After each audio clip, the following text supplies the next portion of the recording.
예, 누가복음 21장 1절에서 4절을 제가 봉독하도록 하겠습니다. 예수께서 눈을 들어 부자들이 헌금함에 헌금 넣는 것을 보시고 또 어떤 가난한 과부가 두렙돈 넣는 것을 보시고 이르시되 내가 참으로 너에게 말하노니 이 가난한 과부가 다른 모든 사람보다 많이 넣었도다. 저들은 그 풍족한 중에서 헌금을 넣었거니와 이 과부는 그 가난한 중에서 자기가 가지고 있는 생활비 전부를 넣었느니라 하시니라. 아멘. 이렇게 기도하시겠습니다. 아버지 하나님 감사합니다. 오늘 또 저에게 귀한 또 하나님의 말씀을 또 가르쳐 주시고 또 깨닫게 해주시면 감사드립니다. 말씀을 아는 것에서 끝나서 교만해지지 않고 말씀을 그대로 순종할 수 있도록 도와주시옵소서. 말씀대로 살 수 있게 도와주시고 아버지 하나님 사랑 이웃 사랑을 아버지 하나님 저희가 온전히 순종하며 또 열매 맺는 삶을 살 수 있도록 인도하여 주시옵소서. 이 시간 성령님 함께 해주시고 또 깨닫게 해주시고 아버지 하나님 성령님께서 주관하시는 시간 되도록 인도하여 주시옵소서. 감사드립니다. 존귀하신 메시아 되시는 예수 그리스도 예수님의 이름으로 기도합나이다. 아멘. 이번 주가 이제 그래서 레위기 1장 이제 1절부터 5장 26절 말씀입니다. 그래서 레위기 1장부터 보시면요, 번제와 관련된 말씀들이 있고요, 또 소제, 그죠? 소제와 관련된 또 화목제, 속죄제, 그리고 이제 속건제까지 이제 쭉 나와 있습니다. 그래서 이제 다 제사와 관련된 그런 이제 말씀들이 레위기 1장부터 쭉 나와 있는 것을 보시게 됩니다. 그래서 이제 그래서 제단 위에 불로 하나님께 온전히 올려드리는 이 제물이 있었죠. 올라가는 제물이 있었고요. 그래서 이걸 올라라고 하는데요. 알리아도 이제 어원이 같다라고 보시면 되고요. 올라가는 제물, 그리고 밀가루나 고운 밀가루나 올리브 이 기름, 또 유향으로 만든 이제 곡식 제물, 이런 곡식 제물도 있었습니다. 민카라고 또 하고요.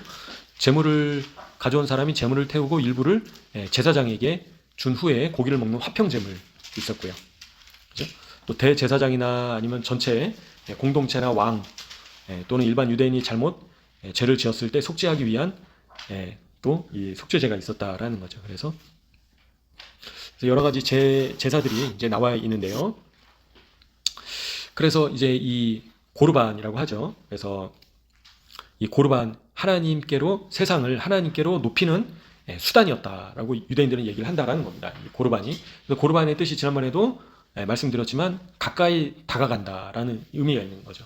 그래서 지난번에 고르반을 통해서 저희가 하나님께 가까이 나갈 수 있게 된다라는 의미가 그 번제에 포함이 되어 있다라는 겁니다. 그래서 하나님께 예수님께서 친히 속죄 제물이 되셔서 고르반이 되셔서 저희가 하나님께 가까이 나갈 수 있게 됐다라는 겁니다. 그래서 하나님께 가까이 나간 다음에는 그 다음에 어떻게 된다고요? 바로 그 다음에는 이제 성전 안으로, 성막 안으로, 성소 안으로 저희가 들어가서 이제는 성소 안으로 들어가서 향단에서 향을 또 올려드린다. 케토렛이 돼야 된다라고 말씀을 드렸습니다. 그래서 케토렛은 하나님께 가까이 나아갈 뿐만 아니라 이제 어떻게 돼야 된다고 했죠? 하나님과 완전히 하나 돼야 된다.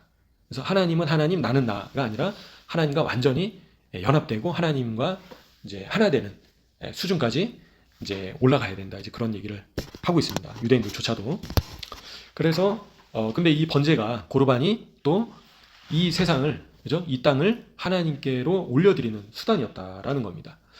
그래서 이제 아담의 죄로 인해서 하나님과 인간의 관계가 이제 분리되게 됐죠. 그리고 이 땅이 또 저주를 받게 됐는데요. 근데 이 번제를 통해서 이 식물 세계, 동물 세계, 또 인간 세계, 무생물 세계, 이 네 가지 창조의 모든 부분들을 번제를 통해서 하나님께 올려드린다라고 유대인들이 얘기를 하고 있다는 겁니다. 그래서 이 속죄 번제나 이 속죄 제물이 그 네 가지 이 하나님께서 창조하신 이 피조물의 안에 다 포함이 돼 있다라는 겁니다. 그죠? 그래서 동물도 포함되어 있죠. 동물 제사도 있죠. 또 사람이 올려드리죠. 그리고 또 이렇게 곡식 제사도 올려드리죠. 또 소금을 뿌립니다. 이 번제 제물에. 그래서 이 피조물의 모든 것들이 번제를 통해서 하나님께 올려드린다라고 유대인들이 얘기를 하고 있다라는 겁니다. 그래서 이 세상을 하나님께로 올려드리는, 높이는 수단이었다라고 얘기를 하고 있습니다. 그래서 예수님께서 그 수단이 직접 되신 겁니다. 그래서 인간의 죄로 인해서 이 땅이 이제는 저주를 받게 되고 하나님과 분리된 상태여서 하나님께서 어떻게 하셨습니까?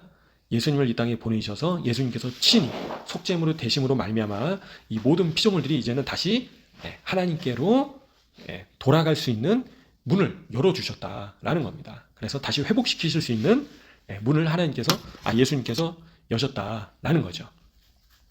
그래서 이 번제가 이런 중요한 의미를 내포하고 있고, 또 예수님의 죽으심과 그리고 예수님의 속죄 제사를 예표하고 있는 것을 저희가 보시게 됩니다. 그래서 이 제사가 그렇게 중요한 것이다라는 거죠. 근데 예수님께서 단번에 그 제사를 이루셨다라는 거죠. 그래서 매번 죄를 지을 때마다 제사를 올려드리는 것이 아니라 예수님께서 친히 완전한 속죄물로 단번에 이제 제물이 되셨다라는 것을 알고 계십니다. 근데 이제 유대인들이요, 이제 제사를 하나님께 올려드릴 때 어떠한 종류의 제물을 하나님께 올려드리냐, 이제 그것도 중요한데 가장 중요한 것이 무엇이냐, 바로 저희 마음의 의도이다라고 얘기하고 있습니다. 그래서 제물을, 이 제사를, 예배를 올려드리는, 바치는 사람의 그 정신과 마음이 가장 중요하다라는 겁니다. 그래서 그 사람의 마음과 생각과 그런, 그죠? 열정과 간절한 마음들이 그 제사에 포함이 안 돼 있으면 안 된다라는 거죠. 그게 가장 중요하다라고 유대인들조차도 얘기를 하고 있다라는 겁니다. 그래서 저희가 이제 하나님을 섬기고 또 성령님의 인도하신 가운데 하나님의 일을, 주님의 일을 행할 때 가장 중요한 게 뭐라고요? 바로 마음이다라는 겁니다. 그래서 저희가 마음이 없이 그렇게 할 수 있다는 거예요. 마음이 없이 형식적으로 예배 드릴 수 있고, 그죠? 형식적으로 말씀을 읽을 수 있고, 형식적으로 섬길 수 있고, 이제 형식적으로 교회 나갈 수 있고, 그렇다라는 거죠.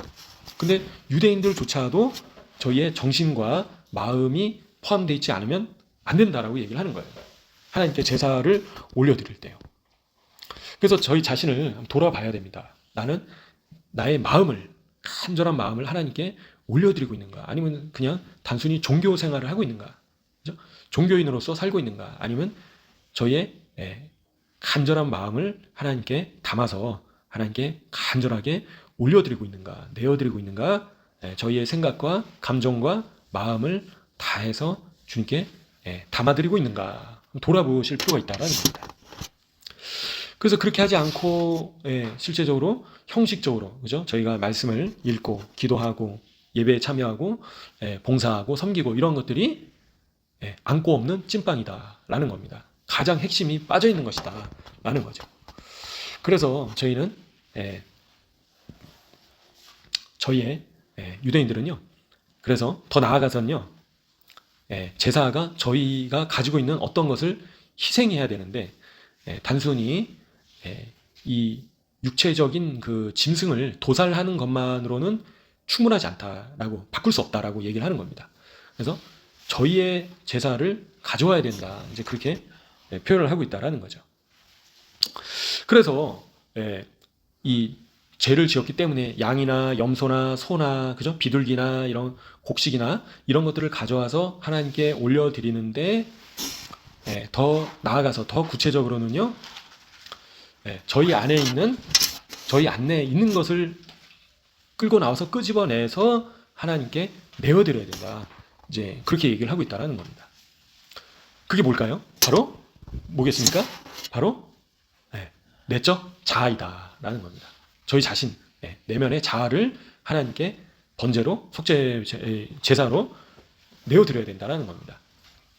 그래서 겉으로 눈으로 보이는 것들만 하나님께 하는 것이 아니라 저희 안에 있는 동물적인 습성들, 그죠?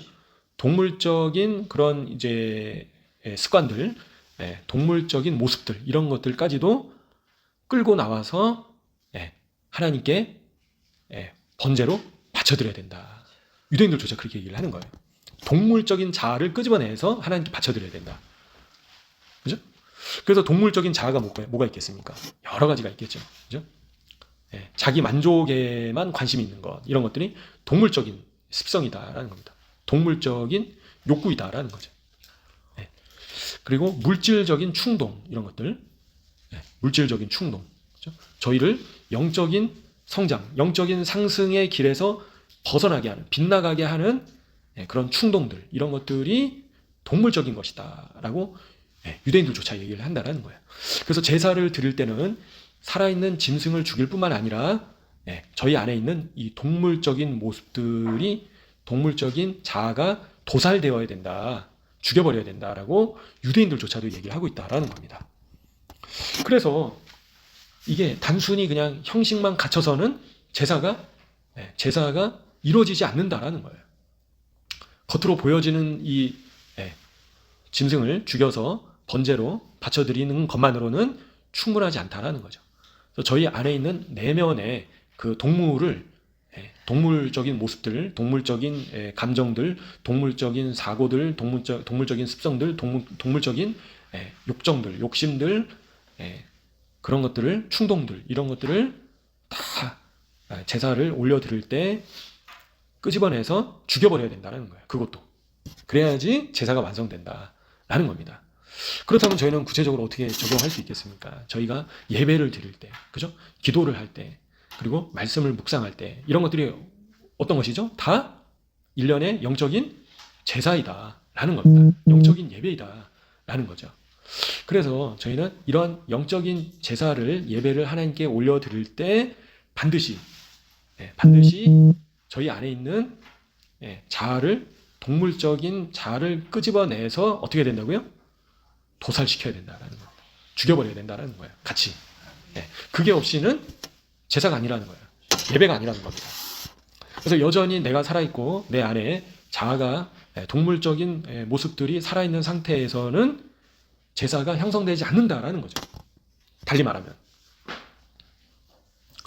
그래서 저희 자신은 반드시 저희 안에 있는 동물적인 모습들을 죽여야겠습니다. 언제요? 제사할 때. 곧 언제요? 예배 올릴 때, 하나님께 기도할 때, 개인적으로 골방에서 기도하시든, 그죠? 말씀을 묵상하시든, 공예배 가운데든, 그죠?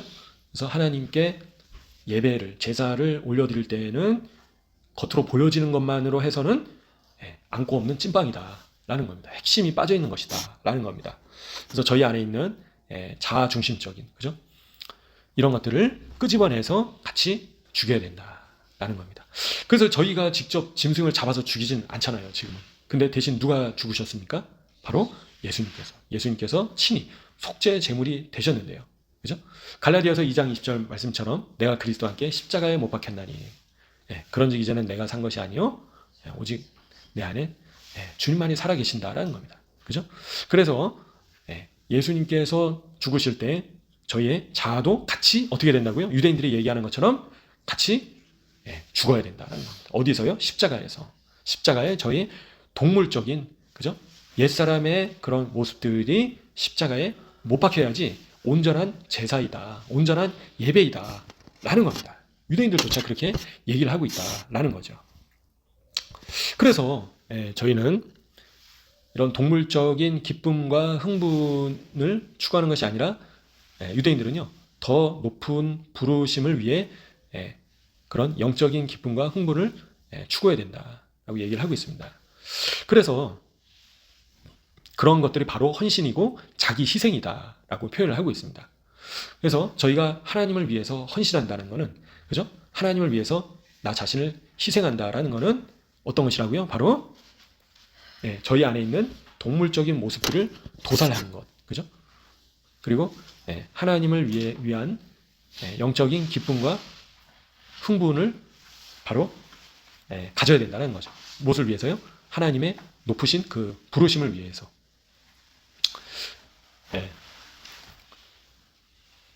그러할 때 저희가 진정한 하나님을 위한 희생을 올려드릴 수 있고 하나님과의 진정한 친밀함이 표현될 수 있다라고 유대인들조차 표현을 하고 있다라는 겁니다. 그래서 저희는 반드시 저희 내면 안에 그런 동물적인 여러 가지 모습들 뭐가 있을까요? 그죠? 그래서 그 다 예표하고 계신다는 거죠. 소를 바치죠. 그죠? 또 양이나 염소 이런 짐승을 바치는데요. 그런 짐승들이 어떤 모습들이 있습니까? 그죠? 소가 난폭할 때는 굉장히 막 뿔로 들이받고 그러잖아요.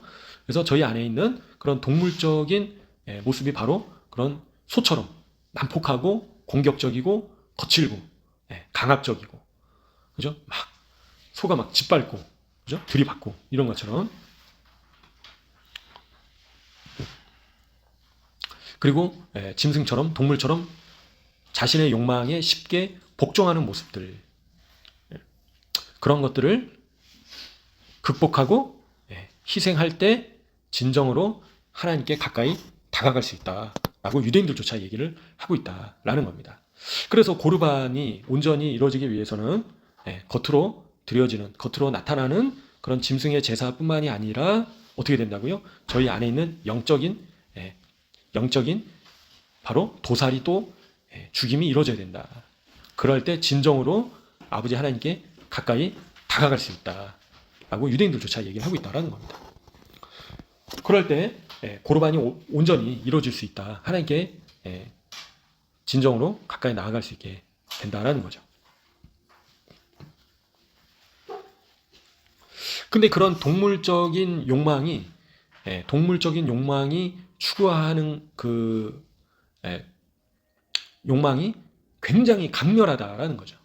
굉장히 강렬하고 굉장히 활력이 있다라는 겁니다. 그래서 하나님을 향한 그 갈망조차도 맞서지 못하는 경우가 있다라는 겁니다. 그런 동물적인 욕망에, 그죠? 그런 동물적인 내면의 모습을 그대로 두면 결국에는 인간이 어떻게 됩니까? 바로 타락하고 파괴적인 행동을 하게 된다라는 겁니다. 그래서 그런 것들을 죽이지 않으면 결국에는 인간을 파괴시킨다라는 거죠. 영적으로도 파괴시키고 육신적으로도 파괴시킨다라는 겁니다. 그래서 그런 동물적인 습성이 너무나도 강렬하다라는 거죠. 다른 사람을 미워하고, 그죠? 다른 사람을 들이받고, 짐승처럼 난폭하고 공격적이고 거칠고 이런 것들이 굉장히 강렬하다라는 겁니다. 강하다라는 거죠. 만만치가 않다라는 겁니다. 근데 어떻게 된다고요? 피 흘리기까지 싸워야 된다. 그런 죄된 습성과 짐승의 모습과 같은 죄된 습성과 어떻게 해야 된다고요? 피 흘리기까지 싸워서 이겨야 된다. 그렇게 이기는 자가 승리하는 자가 어떤 자입니까? 바로 이기는 자이다. 이기는 자이고 첫째 부활에 참여하는 자이다라는 겁니다. 그래서 저희 자신을 훈련해야 된다라고 유대인들조차 표현을 하고 있습니다.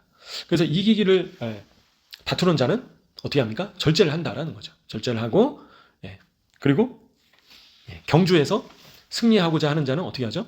절제한다라는 겁니다. 이기기를 다퉈야 된다라는 거죠.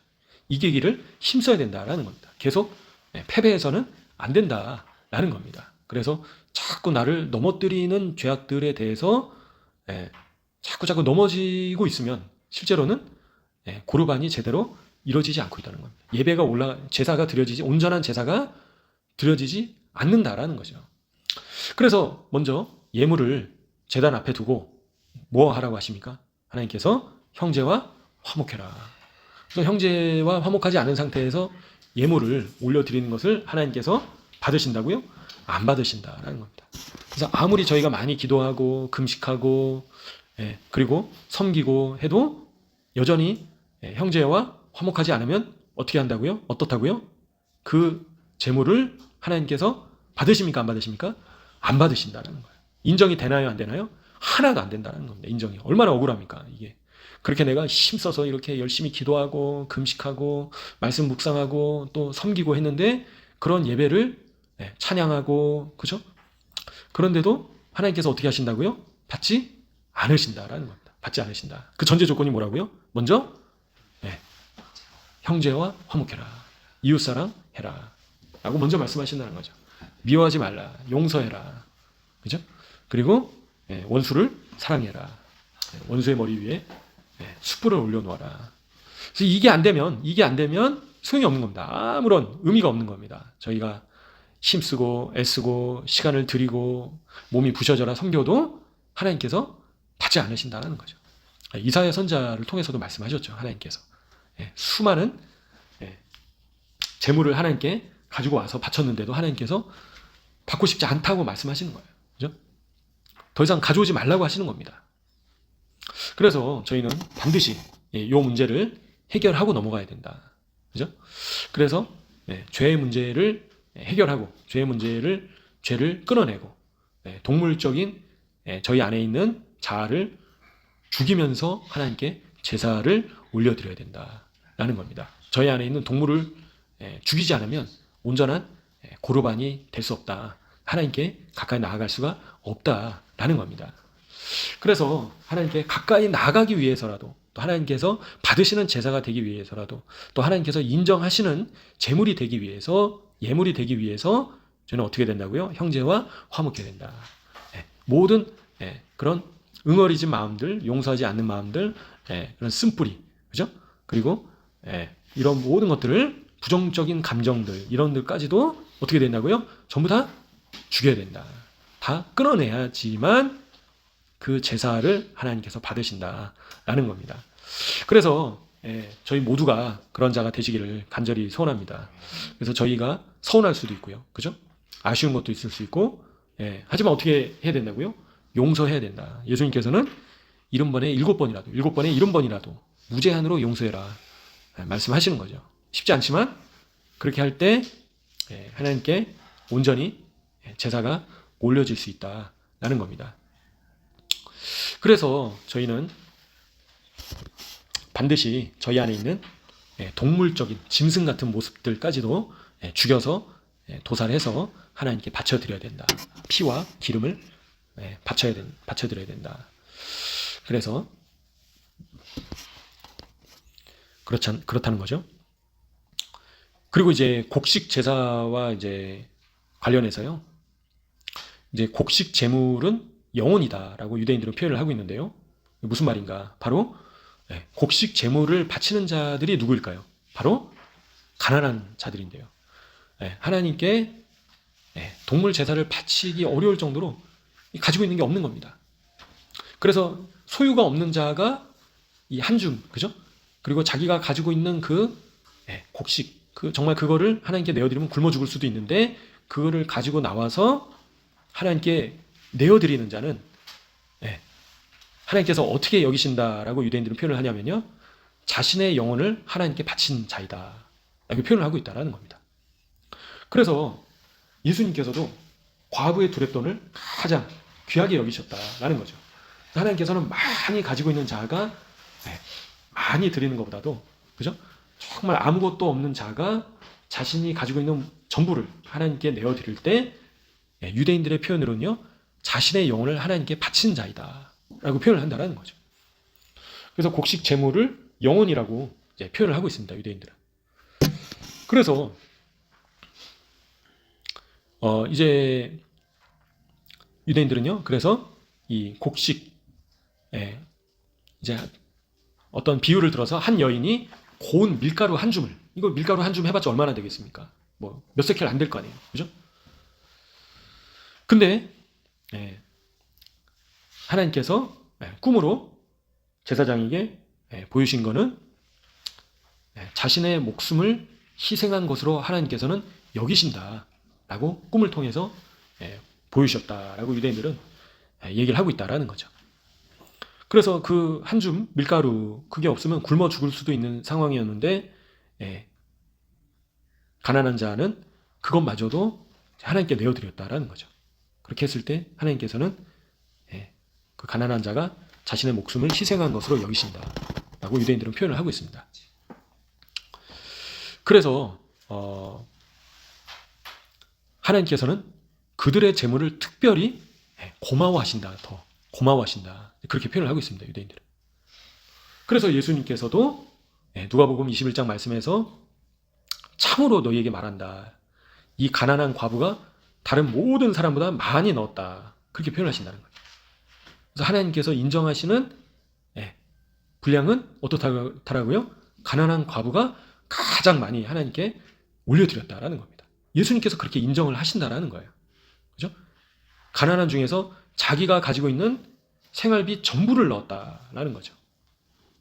그래서 하나님께서는 특별히 그런 자들의 내어드림을 고마워하신다라는 거예요. 그래서 하나님께서는 굶어 죽게 내버려 두시겠습니까? 그런 자를? 그렇지 않으신다라는 거죠. 공중에 나는 새도 먹이시는 분이 누구십니까? 하나님이시다라는 겁니다. 그래서 하나님께 모든 것을 내어드리고 바치는 자는 하나님께서 더더욱 챙겨주신다라는 거죠. 더욱더 부어주신다는 거예요. 그래서 이 땅에서 뭐 부자처럼 산다라는 그런 의미가 아니고요. 하나님께서 큰 상으로 보상을 해주신다라는 거죠. 언제요? 영원한 나라에서. 이 땅에서 잠시 잠깐 임시적인 세상이 아니라 영원한 세상에서 보상을 해주신다라는 겁니다. 이 땅에서 보상이 아니고요. 부자가 천국에 들어가기가 낙타가 바늘기에 들어가는 것보다 더 어렵다라고 말씀하신다라는 거예요. 죄물과 하나님을 겸해서 섬길 수가 없다라고 말씀하신다라는 거죠. 그래서 저희는 하나님을 100%, 120%, 200% 전적으로 신뢰해야지만, 그런 믿음이 있어야지만 이렇게 과부가 드린 것처럼 하나님께 드릴 수 있다라는 거죠. 그래서 하나님을 전적으로 더욱더 신뢰하시는 한 분 한 분 되시기를 소원합니다. 근데 중요한 거는요, 그와 더불어서 바로 영적인 제사가 또 드려져야 된다는 거죠. 그래서 저희 안에 있는 그런 동물적인 습성들도 죽여야 된다는 겁니다. 제사를 드릴 때 아무리 과부의 두렙돈처럼 그렇게 내어드린다 하더라도 여전히 형제와 화목하지 않고 여전히 꽁하고 있고 원수 맺고 있고 미워한다면 그 두렙돈조차 안 받으신다라는 겁니다. 그래서 얼마나 억울합니까? 나는 내가 가지고 있는 모든 걸 하나님께 내어드렸는데 하나님께서 인정하지 않으시면 그것만큼 슬픈 일이 어디 있습니까? 그래서 하나님께 인정을 받기 위해서라도, 하나님께서 고맙다라고 말씀하시는 것을 저희가 듣기 위해서라도, 그죠? 걸림이 되는 것들을 제거해야 된다. 하나님께 나아가는 데 있어서, 고르반을 이루는 데 있어서 장애가 되는 것들을 없애버려야죠. 하나님께 상을 받기 위해서 방해가 된다라면 다른 사람을 미워하고 용서하지 않고 원수 맺고, 그죠? 여전히 서운한 마음을 가지고 있고 하는 것들을 어떻게 된다고요? 동물적인 그게 습성이다라는 겁니다. 동물적인 모습이다라는 거예요. 그런 거를 다 어떻게 된다고요? 도살해야 된다. 유대인들조차 그렇게 얘기를 하고 있다라는 겁니다. 그래서 저희는 반드시 이렇게 가난한 자의 소재와 같이 하나님께서 기뻐 받으시는, 고마워하시는 제사를 하나님께 올려드려야겠습니다.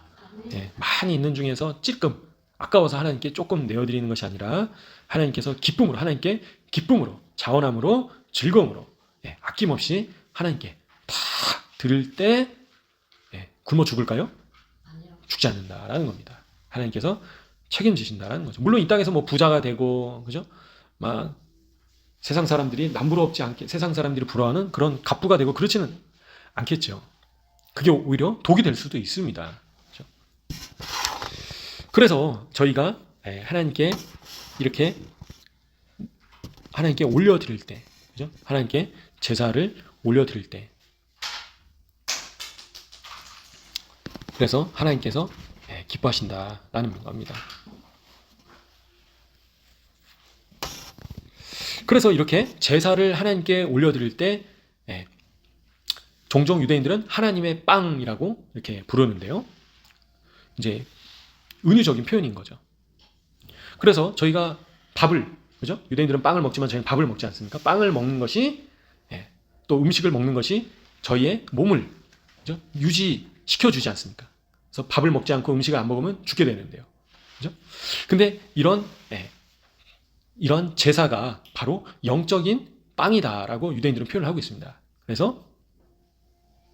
그래서 이 세상에 하나님의 신성한 그 힘이 이 땅 가운데로 끌려 내려오게 된다라고 표현을 하고 있습니다. 유대인들은. 뭘 올려드릴 때요?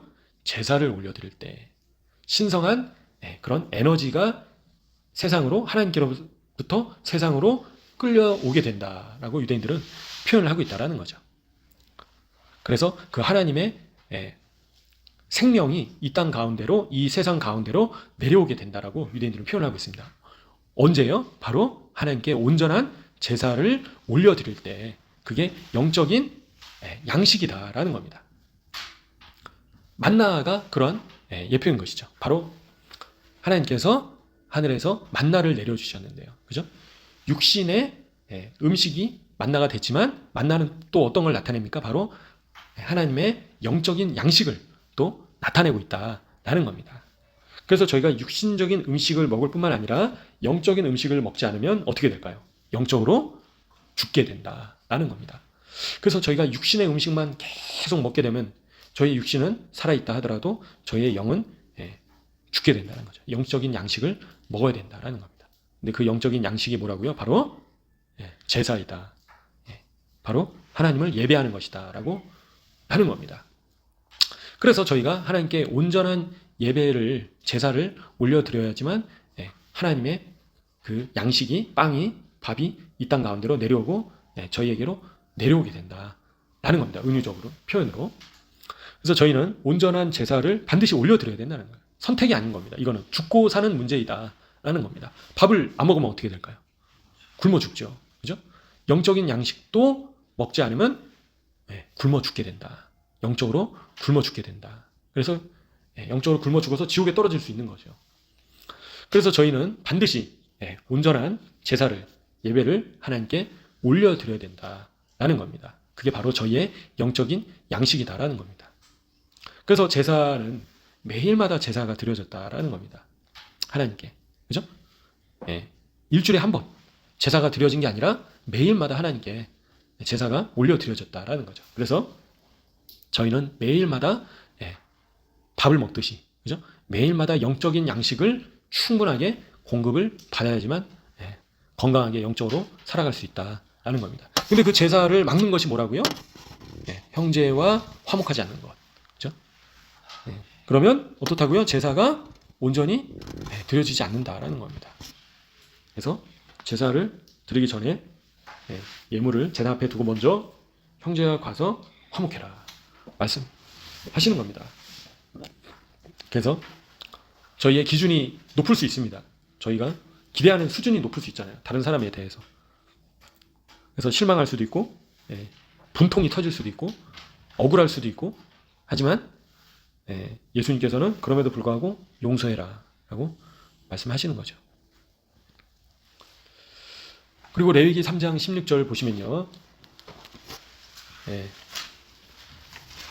제사장은 그것을 제단 위에서 불사를 지니 이는 화제로 드리는 음식이요 향기로운 냄새라 모든 기름은 여호와의 것이니라. 말씀 있죠. 향기로운 냄새이다라는 겁니다. 향기로운 냄새. 그죠? 그래서 하나님께 온전히 드려지는 제사는 어떻다고요? 향기로운 향이다라는 겁니다. 하나님께서 기뻐하시는 향이다라는 겁니다. 그래서 하나님께서 흠양하시기에 기뻐하시고 하나님께서 좋아하시는 제사이다라는 겁니다. 온전하게 드려질 때. 그리고 온전한 예배가 하나님께서 기뻐하시는 향기로운 향이다라는 겁니다. 뭐가요? 예배가 그렇다라는 겁니다. 악취가 나는 예배가 제사가 돼서는 안 되겠죠. 그래서 저희는 저희의 예배가 매일의 예배가 개인적인 예배가 공적인 예배가 하나님께서 흠양하시기에 향기로운 향이 되어야 될까요? 악취가 되어야 될까요? 당연히 향기로운 향이 되어야겠죠. 너무나도 당연한 것이죠. 그래서 온전한 제사를 예배를 하나님께 저희가 반드시 올려드려야 된다라는 거예요. 누구 책임입니까? 나의 책임이다라는 겁니다. 결국에 내가 어떻게 하냐에 따라서 달라진다라는 거죠. 그래서 기름은 모든 기름은 여호와의 것이니라. 그래서 유대인들의 이 해석은요, 참고적으로 하나님을 위한 모든 것은 가장 좋고 가장 아름다워야 된다. 그렇게 해석을 하고 있습니다. 그래서 기름은 하나님의 하나님의 것이다라는 거죠. 그래서 예배의 집, 기도의 집을 지을 때도 자신의 집보다 더 아름다워야 된다라고 유대인들은 표현하고 있고요. 배고픈 사람에게 먹을 것을 줄 때도 식탁에서 가장 좋고 가장 맛있는 것을 줘야 된다 표현하고 있고요. 벌거벗은 사람에게 옷을 입혀줄 때도 가장 좋은 옷을 입혀줘야 된다. 그렇게 유대인들은 표현을 하고 있습니다. 찌끄레기가 아니라 가장 좋은 것을 내어드려야 된다. 그게 바로 모든 기름은 여호와의 것이다 라고 표현을 하고 있습니다. 그래서 거룩한 목적을 위해서 어떤 것을 지정할 때는 항상 자신의 소유 중에서 가장 좋은 것을 거룩하게 바쳐야 된다 라고 유대인들조차 그렇게 얘기를 하고 있다는 거죠. 그게 바로 모든 기름은 하나님께 여호와의 것이니라 라고 그렇게 해석을 하고 있습니다. 그래서 저희의 시간, 그죠? 저희의 소유, 그리고 저희의 무언가를 하나님께 거룩한 목적을 위해서 내어드릴 때는 가장 좋은 것을 거룩하게 드려야 된다 라고 유대인들조차 얘기를 하고 있다라는 거죠. 그리고 이제 소금을 이제 제물에 뿌리는데요. 소금과 관련해서 유대인들은 어떤 얘기를 하고 있는가 참고적으로 한번 들어보시면요. 그래서 소금은 이제 음식에다 뿌려서 맛을 이제 끌어내잖아요. 그죠? 소금이 없으면 얼마나 싱거우면 맛이 없지 않습니까? 그죠? 그래서 이제 유대인들은요, 이 소금을 이 하나님의 말씀을 지키는 것과 관련해서 소금을 연결을 합니다. 그래서 소금의 맛을 내는 것은 곧 하나님의 말씀을 연구하고 지키는 것이다 라고 누가 얘기한다고요? 유대인들이 얘기한다는 겁니다. 유대인들조차 그렇게 얘기한다는 거예요. 근데 누가 말씀하셨죠? 바로 예수님께서 너희는 빛과 소금이 되어야 된다. 그래서 빛은 뭐라고 말씀드렸습니까? 바로 선한 행실이다 라는 거고요. 소금은 바로 말씀을 행하고 지키는 삶이다. 말씀을 연구하고 지키는 삶이 바로 소금처럼 맛을 내는 것이다 라고 유대인들조차 그렇게 얘기를 하고 있다는 거죠.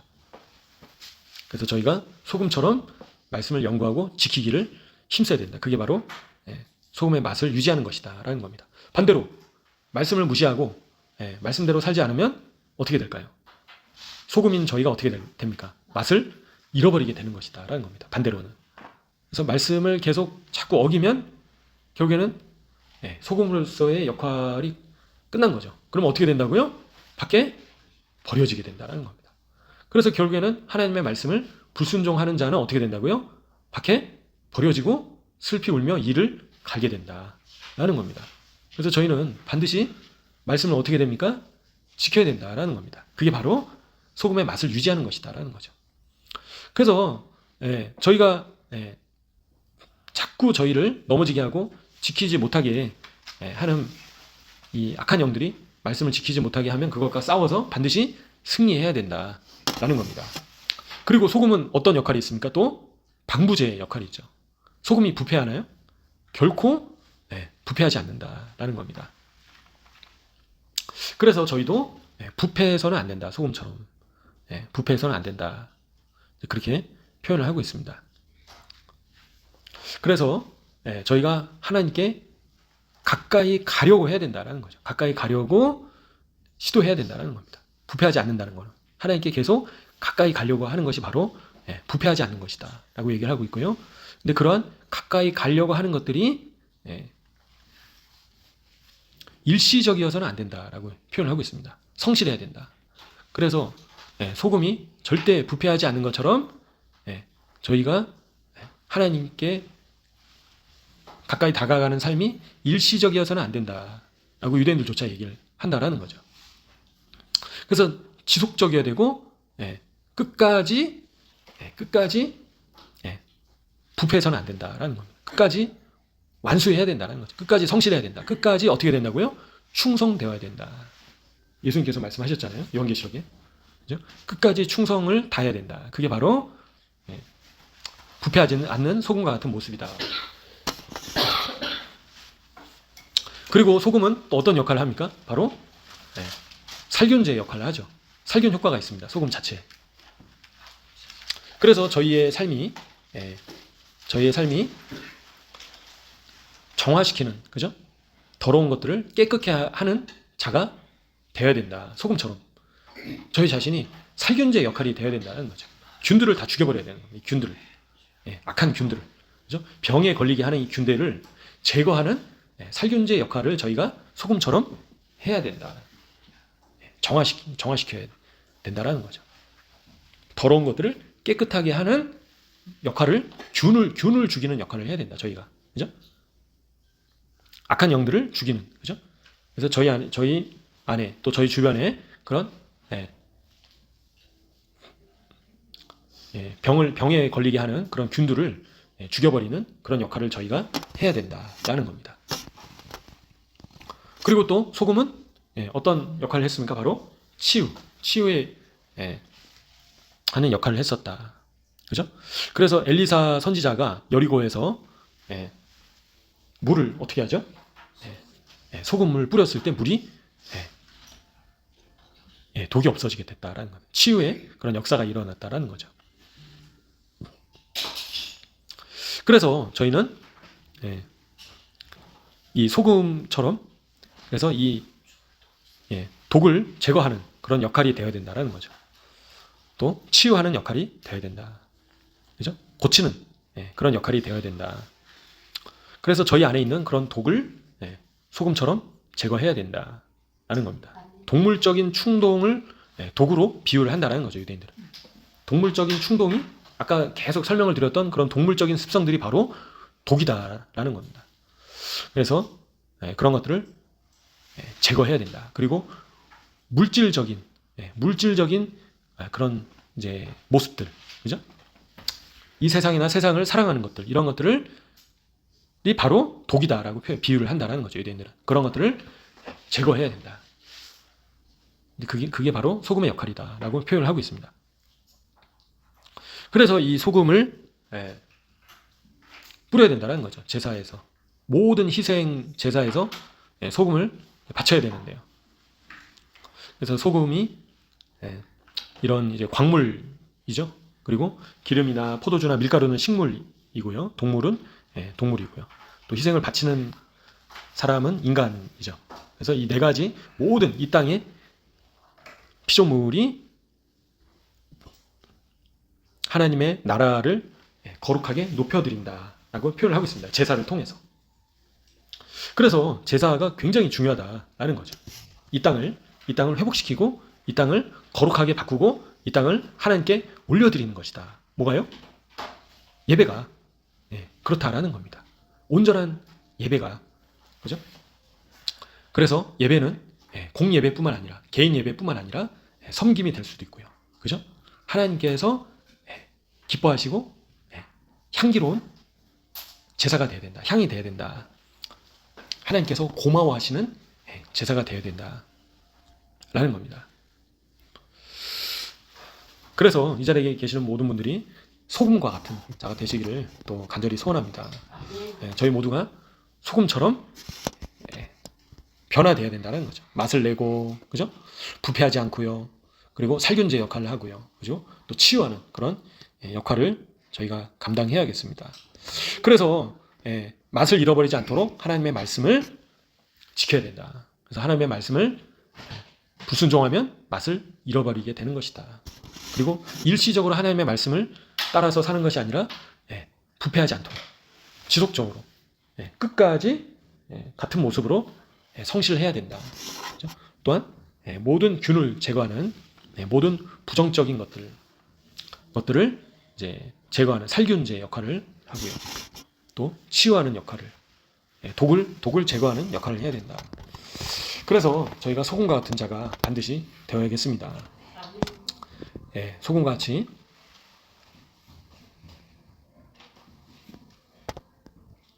그리고 또 유대인들은요 재밌는 표현인데요. 소금은 이 태양의 불의 열과 물이 닿으면서 형성되기 때문에 소금이 바로 헤세드와 이 자비와 긍휼, 친절과 심판을 상징한다라고 표현을 하고 있습니다. 물과 불의 조합이 바로 소금이다라고 그렇게 표현을 하고 있습니다. 참고로.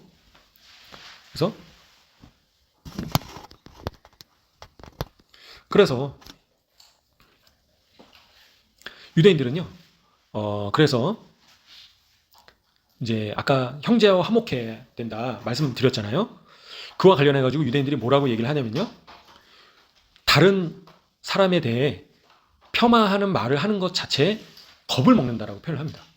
굉장히 두려워한다는 거죠. 그래서 다른 유대인에 대해서 폄하하는 말을 하는 것 자체를 굉장히 두려워하고 겁을 먹는다라고 얘기를 하고 있습니다. 그래서 저도 유대인들이 악평하는 거를, 다른 사람의 흠을 얘기하는 것에 대해서 들어본 적이 거의 없습니다. 근데 저희는 그냥 너무나도 쉽게 저 사람은 뭐 이렇게 저 사람을 위하는 척 얘기하는 것조차도 죄이다라는 겁니다. 그래서 저희는 다른 사람의 흠에 대해서 다른 사람의 나도 모르게 그렇게 얘기를 한다는 거예요. 너무 그게 습관화돼 있어가지고, 그죠? 그냥 너무나도 자연스럽게 저 사람은 어떻고요? 뭐 이렇게 해가지고 이렇게 너무나도 뭐 악의 없이 악한 의도로 그렇게 얘기를 안 하는데 그게 습관이 돼버려가지고 너무나도 쉽게 다른 사람을 폄하하는 말을 내뱉는다는 거죠. 그게 어떤 것이라고요? 바로 살인죄이다라는 겁니다. 살인죄. 칼로 찔러 죽이는 죄와 같은 죄이다라는 겁니다. 히브리적 관점에서. 그래서 저희는 다른 사람의 흠을, 다른 사람을 은근히 낮추는 말을 해서 될까요? 안 될까요? 안 된다. 그러면 지옥에 떨어져 죽을 수도 있다라는 겁니다. 그래서 유대인들은요, 예수님을 모르는데도 불구하고요, 그런 말을 굉장히 하는 것을 두려워하고 경계를 한다라는 겁니다. 안 좋게 말하는 것에 대해서. 그렇게 했을 때 어떤 처벌을 받는다라고 얘기를 하냐면요, 추방당한다라고 표현을 하고 있습니다. 증오가, 서로 간의 증오가 하나님께로부터 쫓겨나게 된다, 추방당하게 된다라고 표현을 하고 있습니다. 그에 대한 벌은. 그래서 이스라엘 백성들이 바벨론 포로로 쫓겨난 이유가, 또 로마에 의해서 끌려간 이유가 서로 증오했기 때문에 하나님께서 심판하셨다. 유대인들은 그렇게 보고 있습니다. 반대로 저희가 서로 미워하면 어떻게 될까요? 저희도 이 땅에서 쫓겨나게 된다라는 겁니다. 적용을 한다면. 그래서 서로 미워하면 결국에는 추방당하게 된다라는 겁니다. 왜 그럴까요? 이 땅이 거룩한 땅이기 때문에. 그래서 내 발의 신을 벗으라라고 말씀을 하셨다는 거죠. 이 땅이 거룩한 땅인즉 내 발의 신을 벗어라. 그래서 판단하는 죄, 마음으로 판단하고 미워하고 정죄하고 은근히 폄하하고, 그죠? 그리고 수근수근하는 죄, 이런 것들이 아주 큰 죄이다라는 겁니다.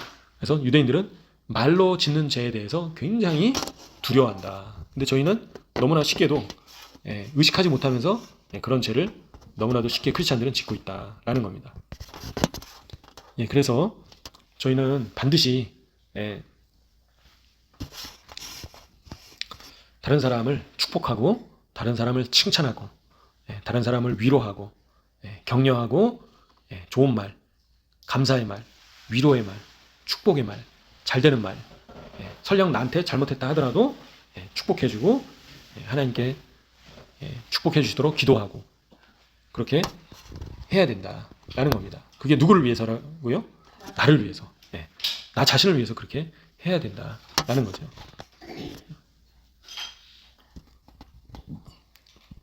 근데 무조건적인 사랑은요,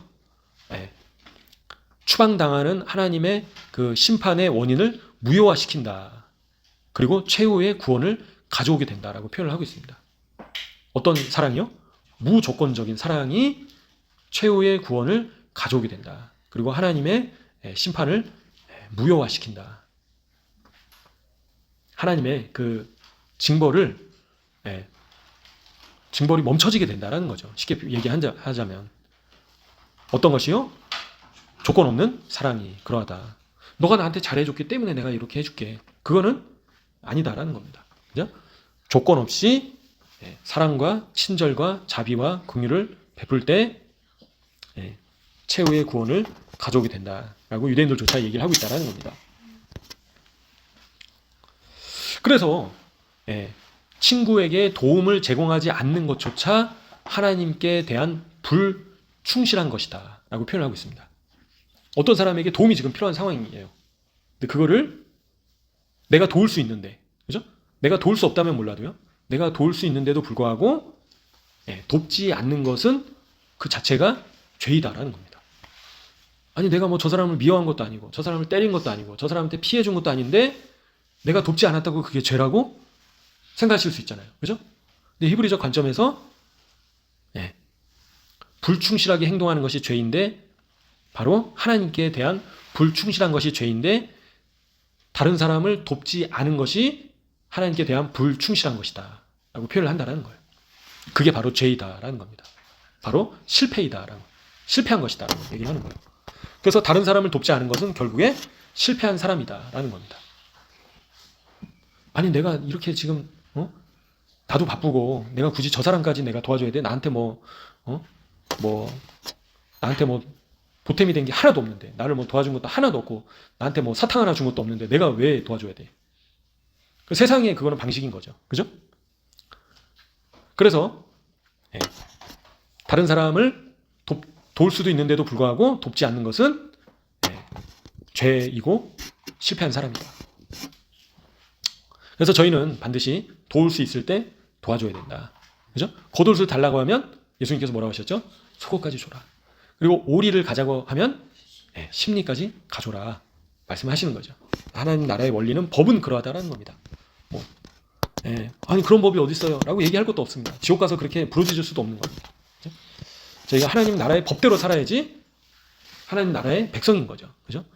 그래서 저희는 누가 도움을 청했을 때 어떻게 된다고요? 도울 수 있으면 도와줘야 된다. 돕지 않은 것은 하나님께 대한 불성실함이다. 충성되지 않은 것이다. 그리고 죄를 지은 것이고 실패한 사람인 것이다. 실패한 것이다라는 겁니다. 히브리적 기준이 그러하다는 거예요. 그죠? 그래서 저희는 반드시 성공하는 자가 되어야겠습니다. 성공하는 자는 뭐라고요? 다른 사람을 돕는 자가 바로 반대로 얘기하면 성공한 자이다. 다른 사람을 돕지 않은 자는 실패한 자이다 라는 겁니다. 그런 사람은 어떤 사람이라고요? 자기 배만 채우는 사람이다 라는 겁니다. 바로 죄인이고 실패자이다 라는 겁니다. 그래서 반드시 저희는 이웃사랑을 해야 된다 라는 겁니다. 이웃사랑을 해야 되고요. 하나님 사랑, 이웃사랑을 해야 된다. 하나님 사랑, 이웃사랑을 반드시 이뤄내는 한 분 한 분 되시기를 소원합니다. 그리고 하나님께서는요, 모세를 겸손한 자, 이 지상에서 가장, 이 땅에서 가장 겸손한 자라고 하나님께서 칭찬하셨다라는 거죠. 그래서 비정상적으로 겸손한 사람이었다라는 거죠. 그래서 겸손하다는 것은 마치 모든 희생을 바친 것과 같다라고 표현을 한다는 겁니다. 유대인들은요. 겸손하다라는 것은 모든 희생을 내어드린 것과 같은 것이다. 그리고 하나님께서는 겸손한 사람의 기도에 응답하신다. 겸손한 사람은 하나님과 가깝다. 하나님께서 그 사람 안에 거하신다. 표현을 하고요. 겸손한 자가.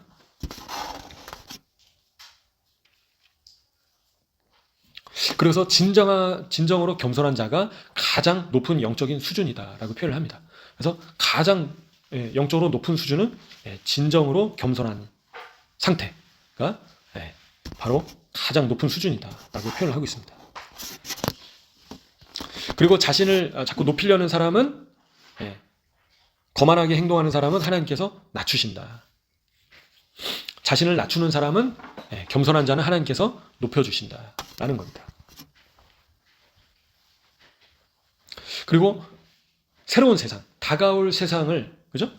받을 자격이 있는 자가 바로 겸손한 자이다. 곧 천년 왕국을 받을 자격이 있는 자가 누구라고요? 겸손한 자이다. 다른 사람을 나보다 낮게 여기고, 그죠? 자꾸 나를 이렇게 높이지 않고 내가 저 사람보다는 낫지. 그런 생각 자체가 어떤 생각이라고요? 거만한 생각이다. 교만한 생각이다. 하나님께서는 그런 자를 낮추신다. 저희가 원래 초대교회 때는 이 직분이 없었습니다.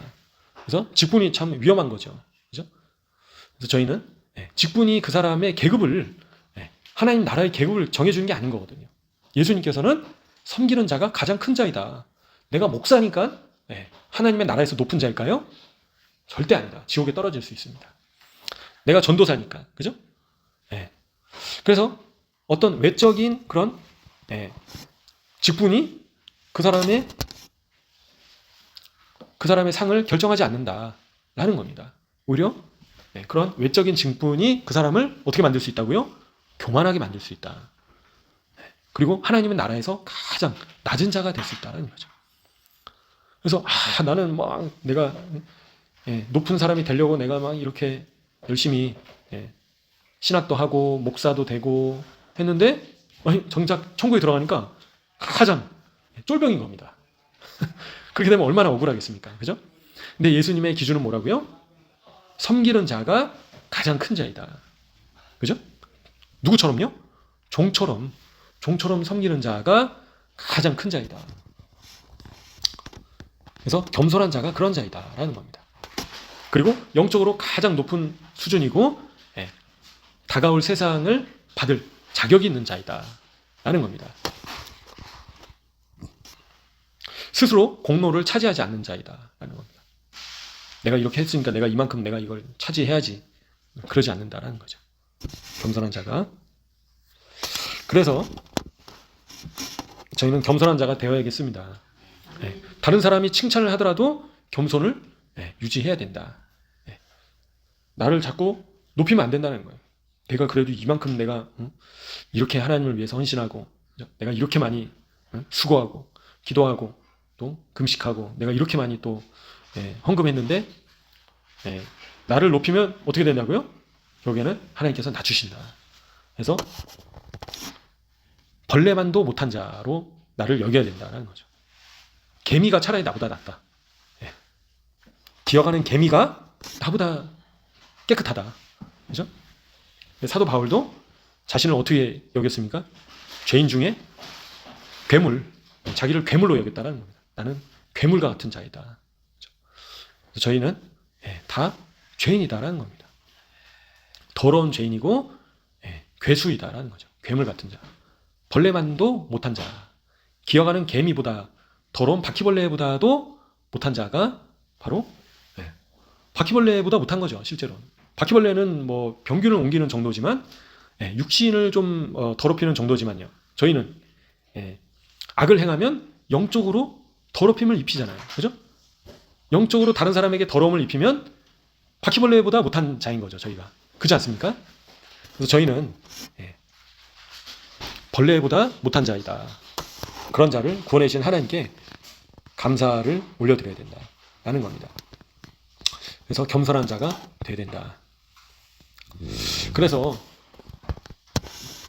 다른 사람에게 칭찬을 받고 다른 사람에게 존경을 받으려고 애써 하면 상이 없다라는 거죠. 그죠? 예수님께서 인정하지 않으신다라는 겁니다. 하나님께서 인정하지 않으신다라는 거예요.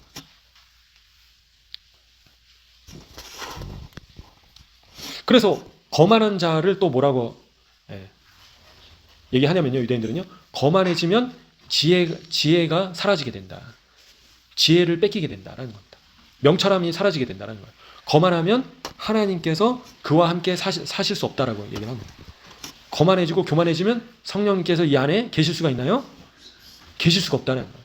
거만해지면 성령님께서 나가신다는 거예요. 소멸되신다는 거예요. 그죠? 성전이 더러워진다는 거예요. 거만의 영, 거만해가지고 하나님께서 하나님의 성전이 더러워져서 멸망당하게 된다는 거예요.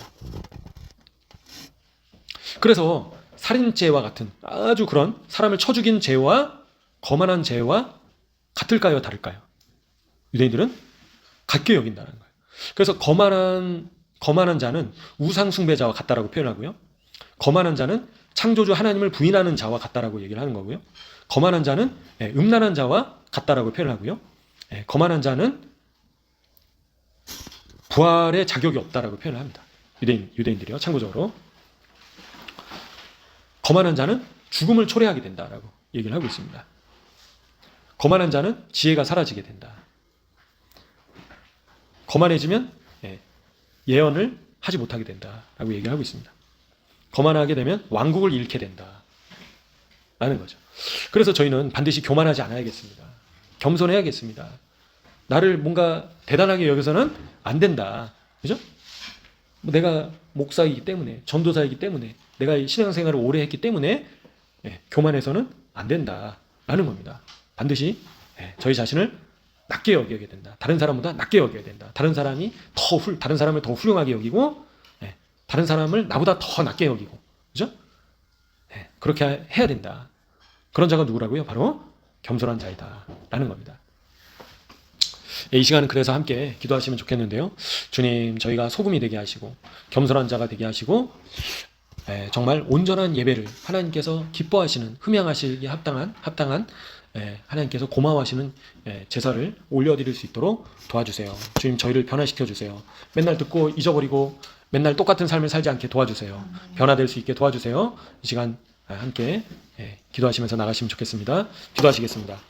주의 아버지,